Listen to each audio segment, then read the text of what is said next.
അപ്പോൾ ഇന്ന് നമുക്കൊരു സൂപ്പ് കുടിക്കാൻ പോവാം. പാലാ തൊടുപുഴ റൂട്ടിൽ മെയിൻ റോഡിൽ തന്നെ ചെറിയൊരു സൂപ്പ് കടയുണ്ട്, അവിടേക്ക് പോവാം. സൂപ്പ് കുടിക്കാൻ പോകുന്ന വഴിക്ക് ഞാൻ നിങ്ങളോടൊരു കാര്യം ചോദിക്കട്ടെ, ഈ ഈവിളൈ അല്ലെങ്കിൽ ദൃഷ്ടിദോഷം എന്ന് പറഞ്ഞത് സത്യമാണോ? എനിക്ക് ശരിക്കും അറിയില്ല, അതിൽ വിശ്വസിക്കണമെന്ന് പോലും എനിക്ക് ഉറപ്പില്ല. എൻ്റെ ഒരു പാസ്റ്റ് ലൈഫ് ഞാൻ പറയാം. 2022 മുതൽ എൻ്റെ ജീവിതത്തിൽ വെച്ചടി കയറ്റായിരുന്നു. നല്ല ജോലി, നല്ല ശമ്പളം, ഒരുപാട് വർക്ക്, ബിസിനസ്, അതുകൊണ്ട് കയ്യിൽ ക്യാഷ് വന്നു എന്ന് പറയുമ്പോൾ എൻ്റെ ദാരിദ്ര്യ അവസ്ഥയിൽ നിന്ന് മുക്തി നേടിയ ഒരു വർഷങ്ങളായിരുന്നു അതെല്ലാം. അപ്പം ഞാൻ കുറച്ച് സ്ഥലം വാങ്ങിച്ചു, വെറും ഒരു 10 സെൻറ്റ് സ്ഥലം. അങ്ങനെ ഞാൻ അവിടെ ഒരു വീട് വെക്കാനും തുടങ്ങി. ഇതാണ് കേട്ടോ നമ്മുടെ സൂപ്പ് കട. അപ്പം ഞാൻ ഓർഡർ ചെയ്തത് ഒരു ക്രീമി ചിക്കൻ സൂപ്പും ഒരു മട്ടൺ സൂപ്പുമാണ്. 100 രൂപ വെച്ചിട്ടാണ് ആയത്.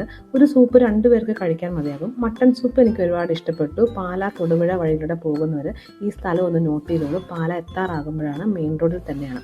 ഇനി നമുക്ക് നമ്മുടെ കാര്യത്തിലേക്ക് വരാം. ഈ ഈവിളൈ. അങ്ങനെ എൻ്റെ വീട് പണി ഏകദേശം പകുതി ആയപ്പോഴാണ് എൻ്റെ കഷ്ടകാലം തുടങ്ങിയത്. ഫസ്റ്റ് തന്നെ എൻ്റെ ജോലി പോയി. എന്നാലും എനിക്ക് പ്രതീക്ഷയുണ്ടായിരുന്നു.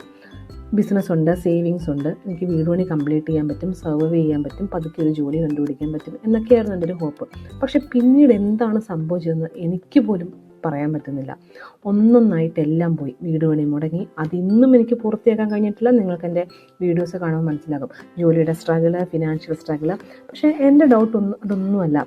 ഇത് എന്താണ്? ഇത് എൻ്റെ തെറ്റാണോ അതോ ഈവിളൈ ശരിക്കും സത്യമാണോ? എനിക്കറിയില്ല.